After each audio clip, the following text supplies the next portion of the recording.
안녕하세요. 이나무의 품질잡이 양쌤입니다. 여러분들을 품질경영의 세계로 안내합니다.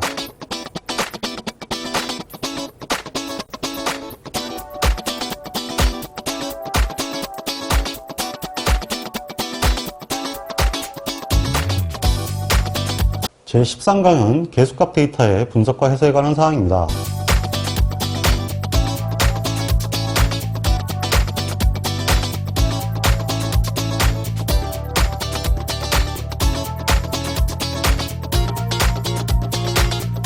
오늘의 공공 주제입니다.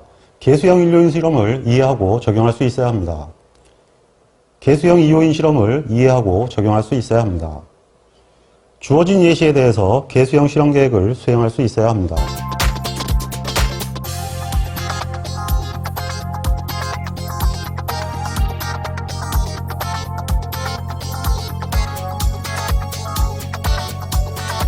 제13강의 첫 번째 주제는 계수형 일요인 실험에 관한 사항입니다.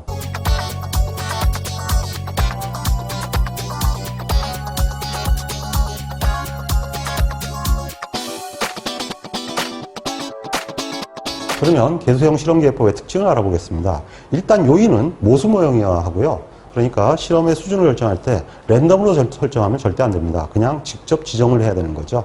그러니까 결국은 이제 작업 반, 설비 뭐 이런 식으로 어떠한 형태의 특정 사항들을 명확히 해야 되고요. 그 다음에 데이터가 이항분포의 원리로 분석이 됩니다. 그게 무슨 얘기냐 하면은 0, 5와 1이라는 얘기입니다. 그래서 양품은 0, 분량은 1, 뭐 보통 이런 식으로 접근을 합니다. 그러니까 나와 있는 숫자가 분량 개수를 지칭한다 이렇게 생각하면 돼요. 또는 결점수 또는 부적합수를 지칭한다.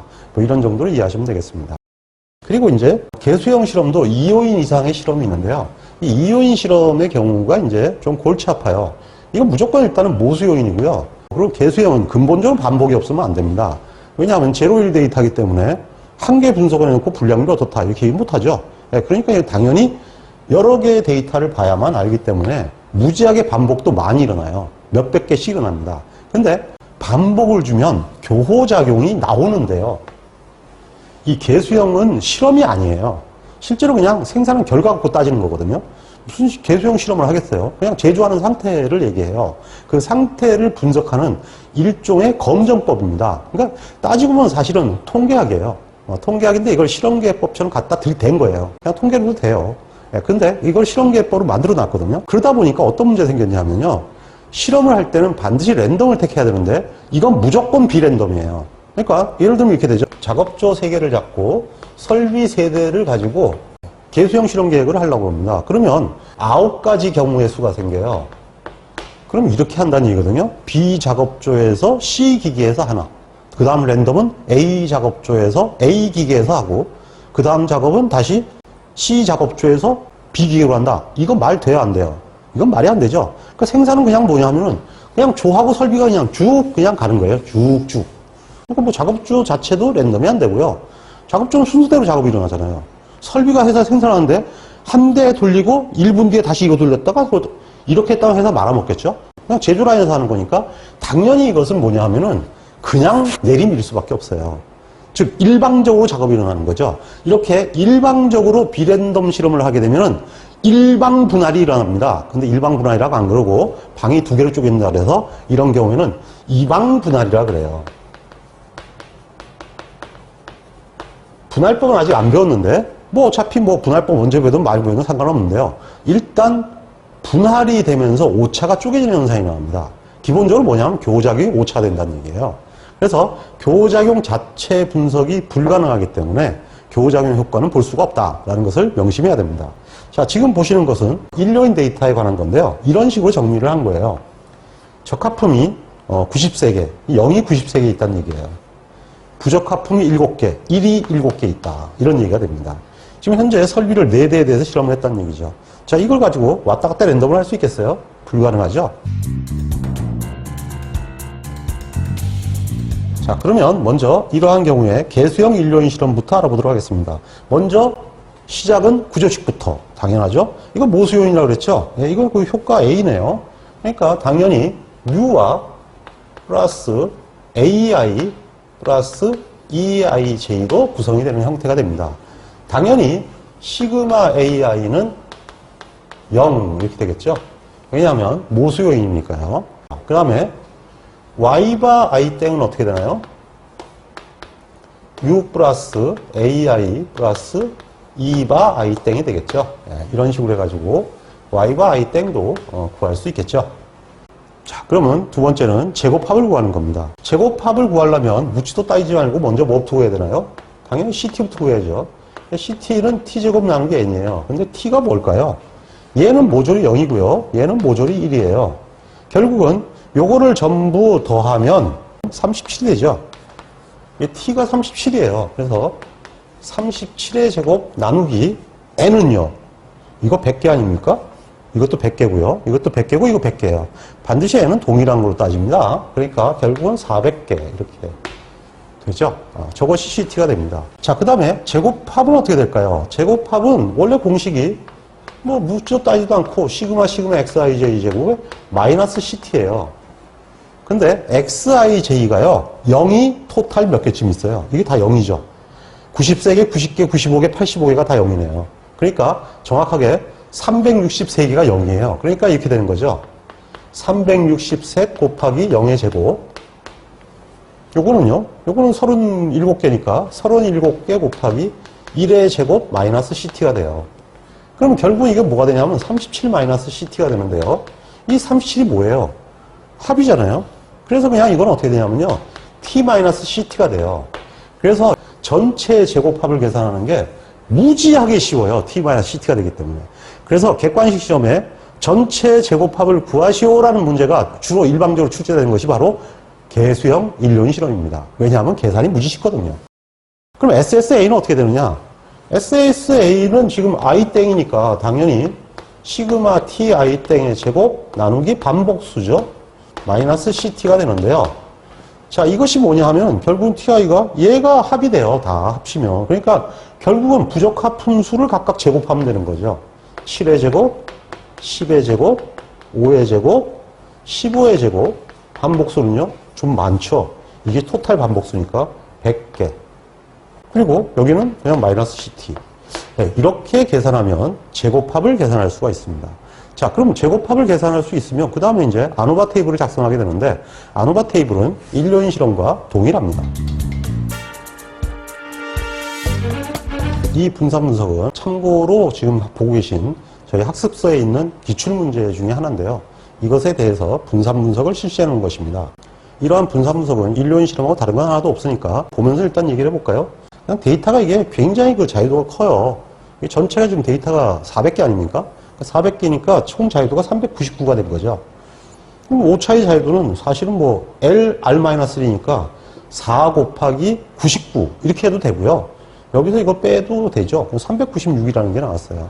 그 다음에 이거는 아까 제곱합 구하는 과정을 보였으니까 이거는 뭐 계산이 됐을 거고 그러면 이 값에서 DF를 나누면 MS가 되죠. 그 다음에 이 자체가 이제 두 개를 비율을 구하면 F0가 나오는데요. F0.95는 어떻게 구하느냐 하면 일단 이 자유도가 앞에는 3인데요. 뒤에는 그냥 무한으로 보시면 됩니다. 이 자체가 오차율도가 워낙 크기 때문에 사실 100이 넘어가면 값의 차이가 없어요. 무한이나. 그래서 실제로 F0표 맨 밑에 보면은 120 이상 뭐 이런 식으로 돼 있거든요. 그거 그냥 다 똑같이 그냥 보고 무한으로 보시면 돼요. 그래서 3과 무한에 관한 값이다. 이렇게 보시면 되고요. 그래서 그게 이제 2.6이 나왔어요. 이래 되면 어떻게 돼요? 안 유의한 거죠. 안 유의하다는 얘기는 무슨 얘기하면 차이가 없다. 이렇게 됩니다. 그럼 이렇게 되면은 사실은 점추적이고 뭐고 아무것도 없는 상태가 되죠. 그래서 좀 문제가 풀기가 좀 껄끄러졌는데 그냥 유의하다고 보고 일단은 보도록 하겠습니다. 하필 예를 들어놓은 게 유의하지가 않네요. 자, 그러면 점 추정치는 AI는 어떻게 되느냐? 이거는 부적합품이니까 제일 작은 게 좋은 거겠죠? A3가 제일 좋네요, 뭐. 그러면 UA3가 되는데요. 그러니까 결국은 U 플러스 A3가 되죠. 네, 여기서 하나 주의해야 할 것은 이것이 이제 이렇게 쓰면은 조금 껄쩍지근해지는 거죠. 이 Y바 그러면 측정값을 얘기하니까 여기서는 이렇게 표현하지 않고요. P바 3땡 이렇게 얘기를 합니다. 왜냐하면 이게 부적합분율이니까 당연히 P바로 쓰는 것이 보다 좀 자연스럽죠. 네, 그래서 여기서 표현은 P바로 표현하는 것이 옳다라는 얘기입니다. 그러면 결국은 100분의 5니까 0.05가 되죠. 물론 유의하다는 가정하에서 하는 겁니다. 그 다음에 신뢰 구간은 어떻게 되느냐 하면은 당연히 0.05에 플러스 마이너스 t 0.975에 자유도가 들어가는데요. 이 자유도가 396이에요. 396이니까 사실상 이걸 뭘로 보는 게 좋을까요? 이쯤 되면 이건 정규분포로 봐야죠. 그래서 이것을 여기서는 보통 아예 t를 안 쓰고요. 아예 정규분포로 써요. g는 0.975다.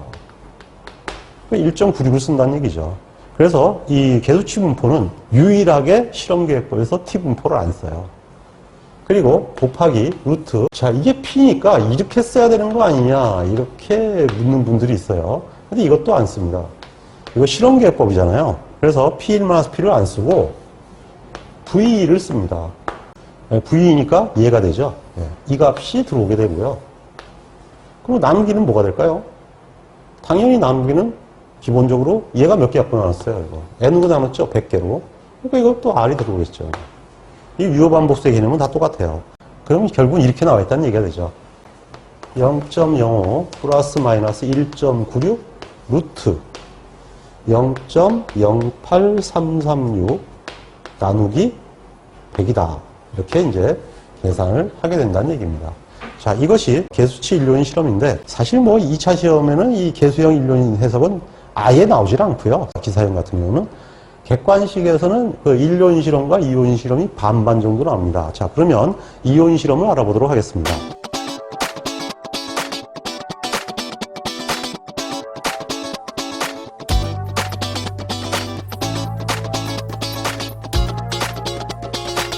제13강의 두 번째 주제는 개수형 2요인 실험에 관한 사항입니다.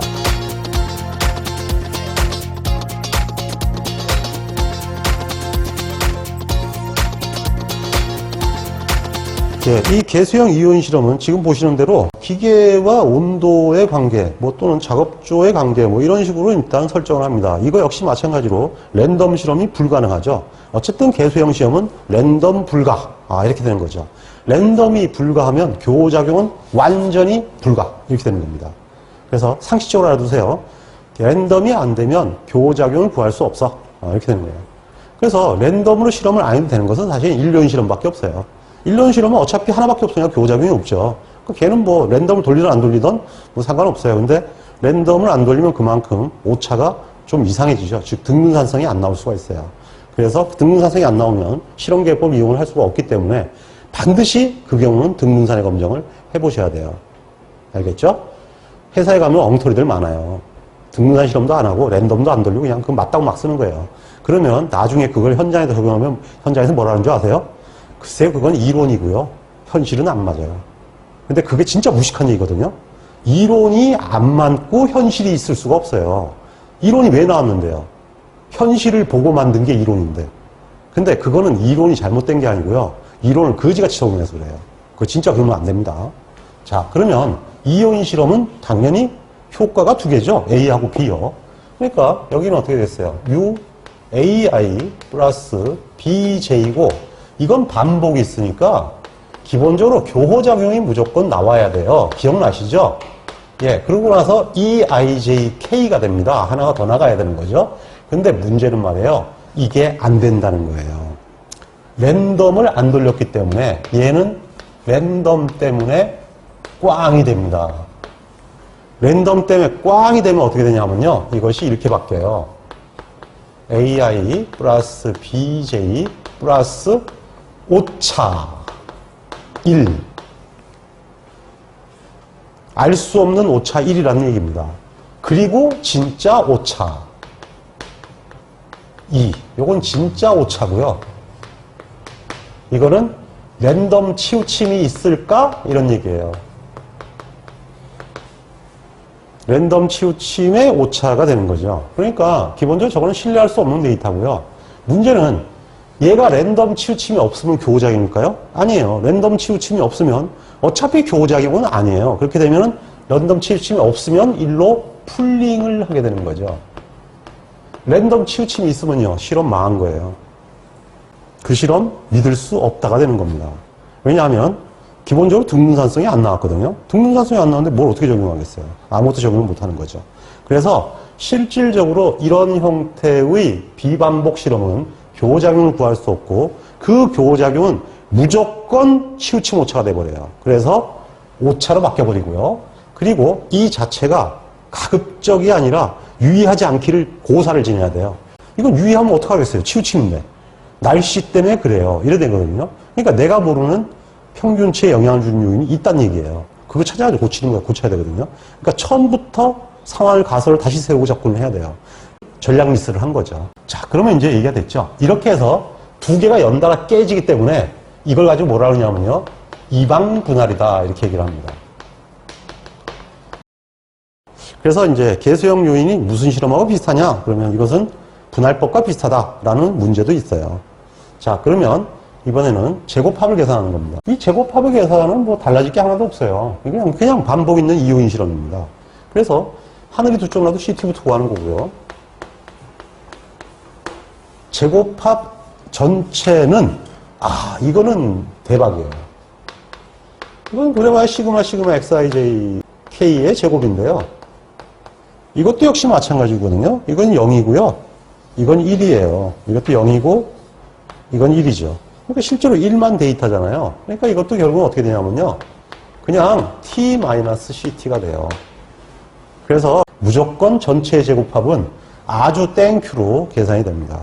그 다음에 SSAB는 어떻게 될까요? SSAB는 얘들 구하라는 얘기예요. 근데 이것이 5, 10, 12, 20이 되는 거죠, 합이. 예, 이게 지금 각각의 급들이 아닙니까? 이거는 합이 얼마예요? 0이에요, 다. 얘들은 필요 없죠. 얘들만 중요하죠. 그래서 이건 어떻게 되느냐 하면 시그마 ti j 땡의 제곱 나누기 120-ct가 돼요. 이거라면. 그럼 이게 어떻게 되느냐 하면 여기를 예를 들면 AB는 이렇게 되는 거예요. 5의 제곱, 10의 제곱, 12의 제곱, 20의 제곱 나누기 120-ct다. 이런 형태로 얘기가 되죠. 자, 그러면 SSE1은 어떻게 되느냐? 얘가 사실은 SSA 곱하기 B예요. 그러니까 얘는 어떻게 구하겠어요? SSAB 마이너스 SSA 마이너스 SSB 이렇게 구하면 되는 거죠. 그 다음에 진짜 오차는요. 반복 있는 이요인 실험이니까 이거는 SST에서 SSAB를 빼면 되죠. 이렇게 해가지고 제곱합을 구할 수가 있습니다. 자, 그러면 이게 이제 분산분석표를 작성하게 되는데요. 얘는 그러니까 기본적으로 어떻게 되냐면은 시그마 ti 땡땡의 제곱 나누기 mr-ct죠. 얘는 시그마 t 땡 j의 제곱 나누기 lr-ct가 되고요. 여기는 어떻게 된다고요? ssab 마이너스 ssa ssb다 이렇게 되죠. 그 다음 여기가 이제 기본적으로 t-ct가 되는데 얘는 SST에서 SSAB를 빼면 되죠. 자, 그럼 자유도를 한번 볼까요? A의 자유도는 당연히 L-1이죠. B의 자유도는 당연히 M-1이고요. 얘는 사실상 교호작용이에요.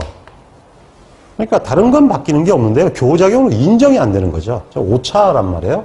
근데 계산은 교호작용이죠. 그러니까 이렇게 되는 거예요. 얘는 반복 있는 이요인 실험이니까 LM-1이 되죠. 여기는요, LMR-1.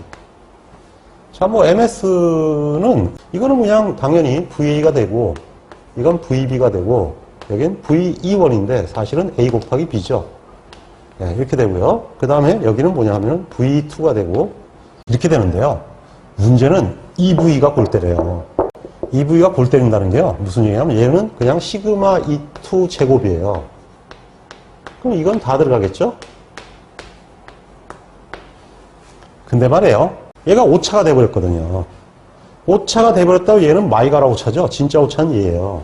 그러니까 얘는 얘보다 작으면 이거는 의미가 없어요. 얘가 얘보다 크면 이거 심각한 거죠. 그러니까 얘는 얘하고 비교해봐야 돼요. 그러니까 이거는 해보면 이렇게 된다는 얘기죠. 여기가 어떻게 되냐면은 ij 땡이니까 이거는 r 시그마 E1의 제곱 이렇게 돼 있어요. 근데 현재 문제는 뭐냐면요. 이놈은 결국은 얘를 업고 있는 상태가 됩니다. 이놈은 얘를 업고 있죠. 그러니까 결국은 뭐냐 하면은 여기서 나오면서 방이 이렇게 탁 현대 쪼개져 버려요. 그래서 이걸 이방분할법이라고 그래요. 그러다 보니까 얘들 입장에서는 오차가 현재는 얘가 되는 거예요. 얘가 오차가 현재가 돼서 여기 이렇게 R 시그마 E 1의 제곱이라는 것이 들어가 버리는 거죠. 이게 붙게 되고요. 그 다음에 자기께 붙어요. B. B니까 땡 J 땡. 그러니까 LR 시그마 B 제곱이고요. 쟤는 I 땡땡이죠. 그러니까 MR 시그마 A 제곱이다. 결론적으로 해서 F0가 어떻게 되냐면요. 이건 VA 나누기 VE1이 되고요. 얘는 VB 나누기 VE1이 돼요. 얘만 VE1 나누기 VE2가 되는 거죠. 그래서 이렇게 방이 쪼개져서 두 개다 2방. 조선시대 2방이 아니고요. 2방 분할법이다. 방이 두 개다. 이렇게 얘기가 되는 거죠. 그래서 실제로 얘가 여기에 풀링이 돼야만 분석이 가능해요. 얘가 풀링이 안 되면 이걸로 뭐 분선할 수 있겠지만 해봐야 아무 의미가 없어요. 그래서 오창에 풀링을 해서 제작성 이후에 새로이 분산 분석을 하게 됩니다. 그러니까 이 다시는 SSE1 플러스 SSE2와 자유도 E1 플러스 자유도 E2가 플러스 돼가지고 새로운 V-가 설계가 되어 있는 그런 형태가 됩니다. 그럼 이제 이렇게 합쳐지면 얘로 하여금 이게 두 개가 분석이 가능한 거죠. 두 개 합쳤을 때 이 V는 어떻게 될까요? 그냥 얘가 시그마 E 제곱의 다시니까 결국은 시그마 E 제곱 다시가 다 붙어버리고요. 여기는 그대로 어떻게 되겠어요? 그냥 그대로예요. 이거는 MR 시그마 A 제곱, 여기는 LR 시그마 B 제곱. 이 자체가 바뀌지는 않죠. 자, 이제 그러니까 이렇게 됐으니까 얘로 나눌 수 있다는 얘기예요. 얘하고만 비교하면 되죠. 이거는 이제 전상적으로 VA 나누기 V 다시 이렇게 된다는 얘기죠. 예, 이런 형태로 이제 실험을 할 수 있게 되는데 문제는 이제 점추정치가 어떻게 되느냐 하는 거예요. 자, 이제 풀링을 하고 난 뒤에 점추정치는 기본적으로 이제 하나만 유의하니까 뭐 뮤AI나 뮤BJ를 구하는 거였죠. 예, 이렇게 구할 수도 있고 이거 구할 수도 있죠. 왜냐하면 다 모수니까요. 그럼 뭐 이거는 뭐 간단하게 이렇게 되는 거죠. 뭐 TI 땡땡 나누기 MR. 여기는 어떻게 될까요? T 땡 J 땡 나누기 LR 이렇게 되겠죠. 그냥 일반적으로 우리가 이원인에서 계산하는 식으로 점추정치를 구하면 되고요. 후관 추정은요. 후반 추정은 MR분의 TI 땡땡이고 플러스 마이너스 이건 T0.97로 자유도 E 다시를 안 쓰고요. 그냥 1.96 그러면 돼요. 왜 그러죠? 당연히 표준 정규분포를 쓰면 되기 때문이죠. 그리고 루트 V2를 써야 돼요. V 다시. 왜? 실험계획법이니까. 뭐 묻지도 따지지 마세요. P1마스 P 안 쓰나요? 안 된다 그랬어요. 이거 실험계획법으로 맞추래요. 뭐 안 되는 건 아닌데요. 그냥 뭐 어쨌든 이게 더 많은 시료를 가지고 안고 있기 때문에 훨씬 더 정도가 높다. 일반적으로 이렇게 얘기를 해요. 뭐 정도가 높은지 안 높은지 잘 모르겠지만 어쨌든 간에 하여간 정도가 높다는 가정하에서 이걸 쓰게 돼요. 자, 그 다음에 이제 여기는 어떻게 되겠어요? 얘가 MR이니까 N이가 MR이죠. 여기다 MR이 들어가는 거죠. 근데 이걸 표현할 때 뭐라고 표현해야 돼요? PI 땡땡. 이거 하나 주의하세요. 여긴요. 이것도 P 땡 J 땡이에요. 그냥 또 촌스럽게 이렇게 쓰면 뭐 긋지는 않겠지만 그래도 불량률이 아니죠. 네, 그래서 이거는 좋지 않죠. 자, 이번에는 AB가 모두 유의하네요. AB가 모두 유의하면은 기존의 모수 모형 반복 없는 이오인 실험하고 똑같은 형태가 나타나요. 일단은 AB가 다 유의하다 그러지 않았습니까? 그럼 이게 어떻게 되냐면 U 플러스 AI 플러스 BJ가 되겠죠. 여기는 교작용은 때려잡아주기도 없으니까 극과 면도는 안 돼요. 그러면 결국에 이게 어떻게 되냐면 U 플러스 AI U 플러스 BJ 뮤 하나 더 추가됐으니까 마이너스 뮤. 그러면 PI 땡땡 플러스 P 땡 J 땡 마이너스 P 빠빠 뭐 이렇게 되는 게 다릅니다. 당연히 이렇게 생기면 유효 반복수가 계산이 되겠죠. 자, 유효 반복수가 어떻게 되나요? 기본적으로 이렇게 하면은 N이니까 LMR이죠, 뭐. 그 다음에 얘 자유도 1, 얘 자유도 L-1, 얘 자유도 M-1. 그러니까 ln-1분의 LMR이다. 뭐 이렇게 되겠죠. 그 다음에 구간 추정을 하시오. 그랬네요. 구간 추정을 하라고 했으면 이걸로 구하는 건데요. 이걸로. 이게 이제 NE가 되니까 NE도 나왔고요. 그럼 당연히 이렇게 들어가면 되죠. P가 I 땡땡 플러스 땡 P 땡 J 마이너스 P 빠빠 플러스 마이너스 1.96 표준정규분포니까요. 그 다음에 루트 V 다시를 NE로 나눈다. 이렇게 하면 구간 추정을 할 수 있게 됩니다.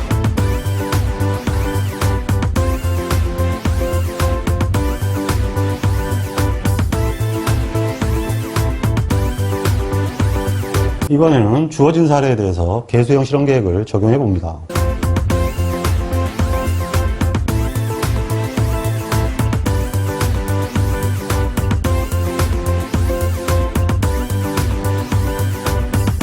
자, 그럼 지금까지 학습한 개수형 실험계획법에 대해서 기초다지기를 통해서 확인을 해보도록 하겠습니다. 자, 그러면 일단 이 문제가 기계 A가 이 종류, 부품을 이 종류, 단초라네요. 이렇게 실험을 하였답니다.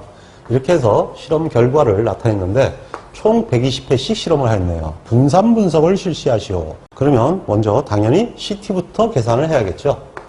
CT는 T제곱 나누기 N입니다. 그러면 47의 제곱 나누기 120개씩 4개니까 4분의 120이 되고요. 그러면 4.60208이 됩니다. 자, 그러면 두 번째는 전체의 제곱합입니다. 전체의 제곱합은 T-CT가 되죠. 그러니까 47-4.60208이니까 42.39792가 되겠습니다. 세 번째는 A의 제곱합을 구해야겠죠. A의 제곱합은 15의 제곱 플러스 32의 제곱이 되죠. 32의 제곱이 되고 이거는 240개씩이죠. 마이너스 CT는 0.60208이 됩니다. 네 번째는 B의 제곱합이죠. B의 제곱합도 반이니까 240개인데요. 이번엔 이렇게 되는 거죠. 17의 제곱과 30의 제곱이 되네요. 그리고 CT는 0.35208이 됩니다. 자, 그러면 SSAB를 구해야 되겠죠? SSAB는 어떻게 되나요? 이거 각각 구하면 되는 거예요. 5의 제곱 플러스 10의 제곱 플러스 12의 제곱 플러스 20의 제곱인데 이것은 240이 아니라 120으로 나눠야겠죠? 120개씩이니까요. 그리고 CT를 빼면 0.97292가 됩니다. 자, 그러면 이 계산 결과를 가지고 분산분석표를 작성해 보도록 하겠습니다. 자, 그러면 분산분석표를 작성해 보도록 하겠습니다. 자, 지금 이제 구하지 않은 것은 E1과 E2를 이제 구해야 되는 거 아니겠습니까? 근데 SSAB를 구해놨죠? 사실 이거는 A 곱하기 B거든요. 그러니까 이 A 곱하기 B니까 결국은 이 세 개의 합이 얘가 돼야 됩니다. 현재 지금은 0.95416밖에 안 되거든요.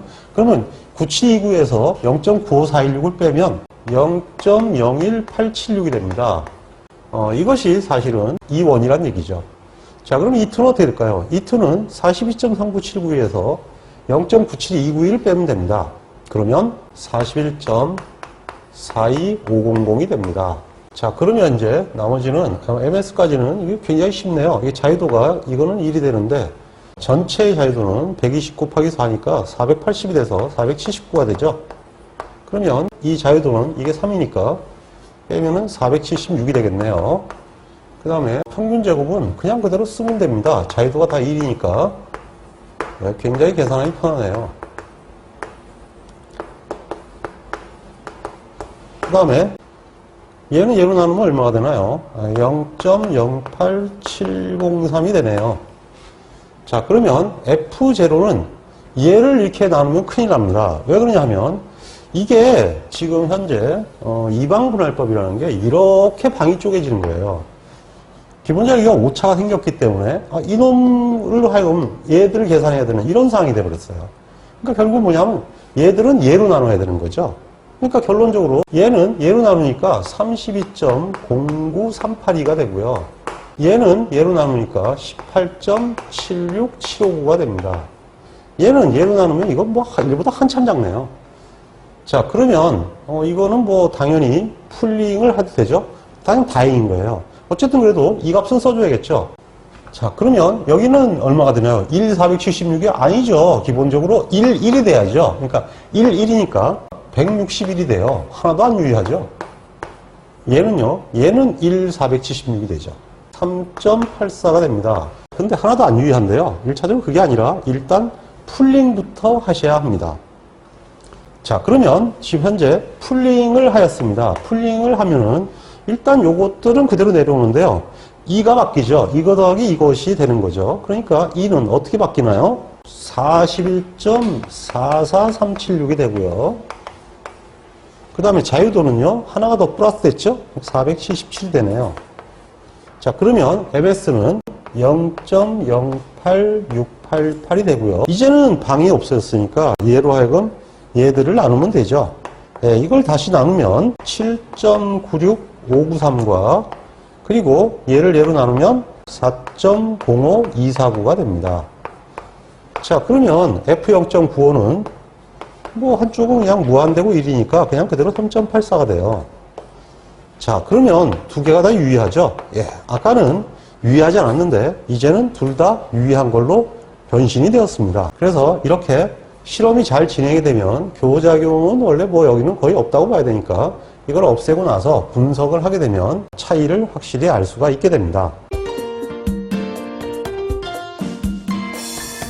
자, 이제 분사 분석을 통해서 A, B가 유의함을 알았습니다. 자, 이 특성은 지금 현재 망소 특성입니다. 부적합분율이니까요. 이러한 형태에서 가장 좋은 최적 조건이 무엇인지 알아봐야겠죠? 그러면 신뢰 수준을 추정해 보겠습니다. 먼저 점추정치입니다. 일반적인 점추정치의 접근법은 기존의 요인 실험법과 동일합니다. 일단 U 플러스 AI 플러스 BJ가 되겠죠. 자, 근데 이 중에서 망소 특성인 것을 일단 선택을 해야 됩니다. 그러면 A는 이쪽이 작죠? 예, 당연히 B도 B1이 작네요. 그러니까 결국은 얘는 U 플러스 A1 플러스 B1이라는 얘기가 됩니다. 자, 근데 이런 식은 없다 그랬으니까 평균값이 기본적으로 이 U 플러스 A1과 U 플러스 B1으로 묶어야겠죠. 그러면 U가 하나 추가됐으니까 이와 같이 되는데 여기는 어떻게 되나요? 네, P1 땡땡 뭐 바를 거줘도 되고 안 거줘도 됩니다. 그 다음에 얘는 P 땡1 땡 여기는 P 바바 뭐 이렇게 되죠. 자, 그러면 이제 유효 반복수는 어떻게 되나요? 유효 반복수는 전체 데이터가 480개죠. 이거 하나고 A가 2 수준이니까 자유도가 1이죠. B의 자유도도 2 수준이니까 1입니다. 3분의 480이니까요. 160개가 나오게 되죠. 즉 유효 반복수는 무려 160개나 되네요. 자, 그러면 점추정치의 값을 한번 구해봐야겠네요. 먼저 P1 땡은 기본적으로 A가 15개니까 15 나누기 240이 되고요. P 땡1은 어떻게 되나요? 17개니까 17 나누기 240이 되죠. 마이너스 전체 데이터는 480개고 47개니까 계산을 하면 0.03542가 나옵니다. 자, 그럼 이제 구간 추정을 해봐야겠죠. 자, 일단 점추정 값이 0.03542니까 0.03542 플러스 마이너스 t분포가 아니고 정규분포라 했죠. 1.96 곱하기 루트 V가 몇 개인가요? 0.08688로 바뀌어 있죠. 0.08688이 되고요. 그리고 반복수는 유효 반복수가 160이죠. 그래서 160이 됩니다. 그러므로 0.03542 플러스 마이너스 0.04588이 나옵니다. 그러므로 이것은 0에서 0.08130이 되겠네요.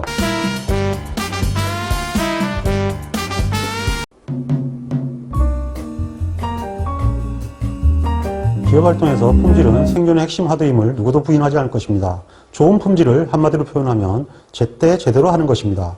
제때 제대로 하기 위해서는 표준을 효율적으로 만들고 이를 실현하는 것이 가장 중요하다고 할 수 있습니다. 우리는 통계적 품질 관리와 실험 계획을 통해서 이러한 올바른 표준을 만드는 방법을 학습하고 있습니다.